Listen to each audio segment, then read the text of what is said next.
So exercise 1 is what I call knee drops. So we're going to be rotating at the hips to bring the top knee down. If you can't go all the way on both sides, just try and see if over the course of the exercise you can gradually start to bring the knee a little bit closer to the floor, but you don't want to force anything, okay? Just do what you can. So we'll do 4 more of these. 4, 3, 2, and 1. Now we're going to do cat-cow, and then we're going to go straight into twists afterwards. So feet, hands on the floor, and then you're pushing up through your spine, and then sinking down and looking up. So you're feeling that movement all the way through the spine. So we're going to do 6 of these. That's 3, 4, 5, and 6, and then you're going to go into a flat back position, neutral neck, and then you're bringing one arm up and going up as high as you can towards the ceiling. So you're feeling a twist around the lower part of your back. Again, you're just moving slowly, you're not forcing anything. You might find that things start to loosen up the more you do. So we'll do 12 of these. That's 4, 5, 6, 7, 8, 9, 10, 11, and 12. So now we're going to work a bit more into the hips. This is a twisted warrior. I'm going to give you 2 options for this. So you can start in a half kneeling position with your hands inside your foot, and you're going to twist round, and then you're going the other way. So that's going to work into your hip a little bit more.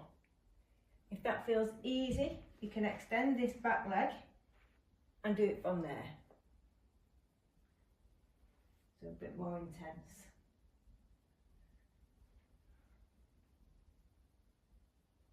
And you can always try a few of these and then go back down into the easier one if it feels too much. So I think we're up to 8. So we'll do 2 more.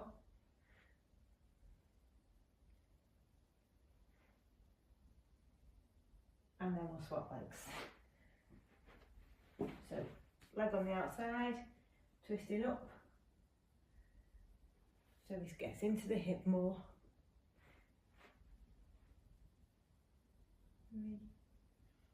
So this is 4. So I'll do a few with the leg extended. Try not to fall over. 6, 7, 8, 9, and 10.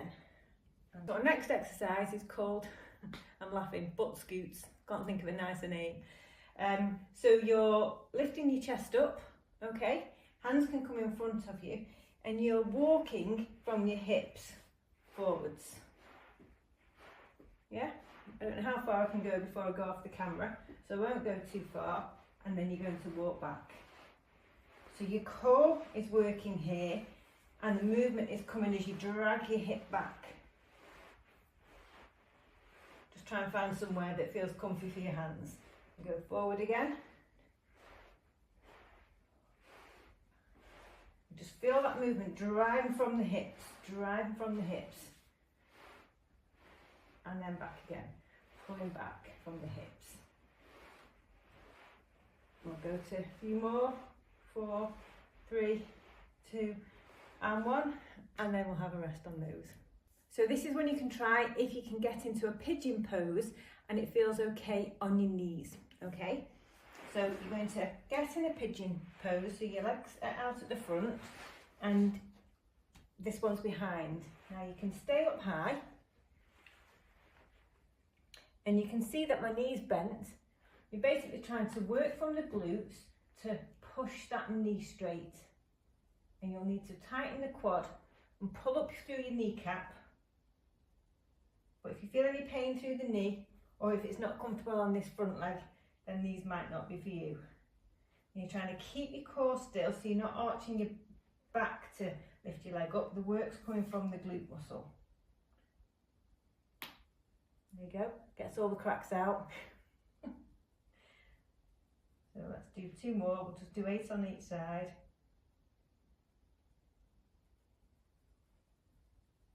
That's 8. And then swap over. So again, into pigeon.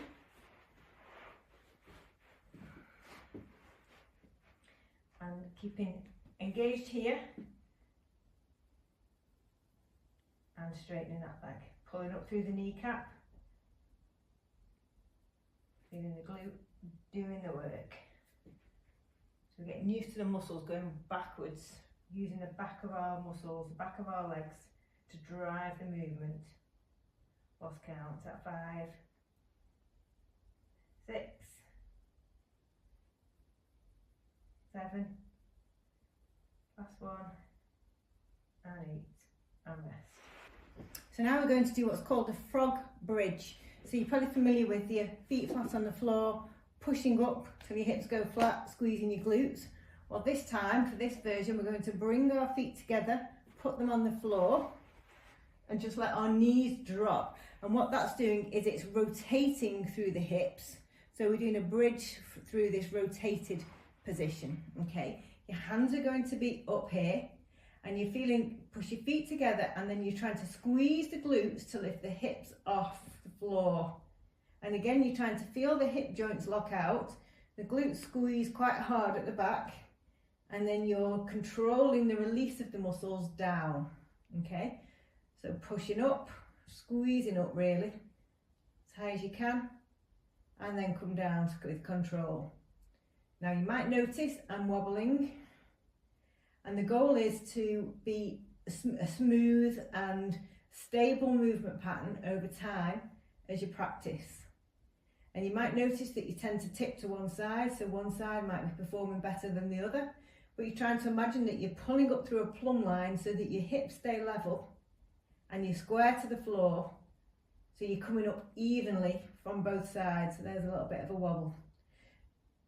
So don't worry about the wobbles, that's normal, but you know as you do this over time, you'll get better at it. If the wobbles feel a bit too uncontrolled, you can put your hands down on the floor, and that's going to give you a little bit more stability, and you can do it from there. So I think we're maybe on 10, no idea really, I made that up. We'll do 2 more, controlling when you come down, feel the muscles extending, push up, squeeze them hard, and then feel them lengthening under control as you come down and relax. So with this exercise, we're trying to get used to the fact that our hip joint rotates, okay? I'm going to just change my angle very slightly.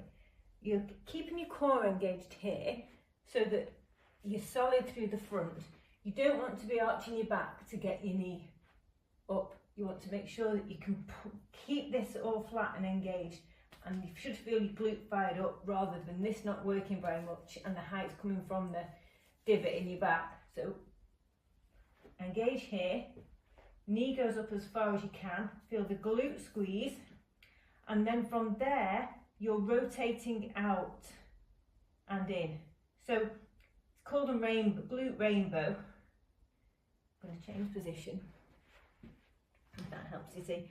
But it's almost like, feels more like imagining your legs a windscreen wiper.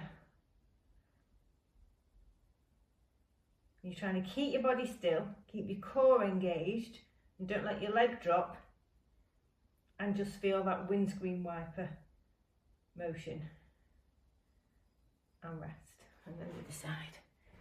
I don't know how well you'll see these. Okay, so engage here. Don't let your back arch. Lift the knee up. You might find it's hard on one side not to arch, but that's okay. Just notice it. Lift the knee up Feel the glute engaged, and then you're dropping the heel in and then out for this windscreen wiper motion. And again, you might notice that one side is tighter than another. Doesn't have as much range, but that's okay. It's just a good thing to notice. On one side you might feel that you've got more control and a smoother movement, and the other side might feel a little bit more jerky. But over time you're just going to try and match one side, your good side, to the other side, so that they perform about as evenly as you can. And then rest. A standing exercise now, where we're going to be working through the hips again. For these to begin with, you can hold on to something if you prefer. So it could be a chair, it could be a stick, a broom handle or something if you've got one. So you can start with your hand just lightly on your hip, just to sort of feel it working, and you're trying to keep your hips square and level. And you're bringing one knee up, and then you're almost imagining that you're stepping over a box whilst keeping your hips facing forwards, and then down. Okay, so up, over and round, up, over and round. So you're going right back as far as you can. So you should start to feel it, lost my balance, right in the back of your hip, in the glute, as you go back out. So if you think you're rotating through the hip and then coming down and then back, and you're trying to keep a nice smooth movement and the control all the way through. As you get better at it, you can turn it into a balance exercise and not hold on. But for the time being, we'll just concentrate on getting this big feeling of this circle with the knee as you go through. So I think that's 8. So same again on the other side. So again, you might notice one side is, I've not quite got as much movement on that one as the other one. We're all going to be odd. So that's 2. And again, try and keep the hips facing forwards.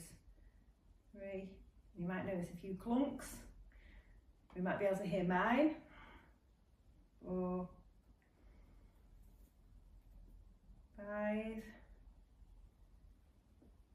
6. 7. Last one, and 8. So our last standing exercise for the hips. So you may need to use a chair again for this, but you would work towards doing it without the chair. And your body is going to be square onto the chair. Okay, so you're especially going to think about the hips staying square all the way through.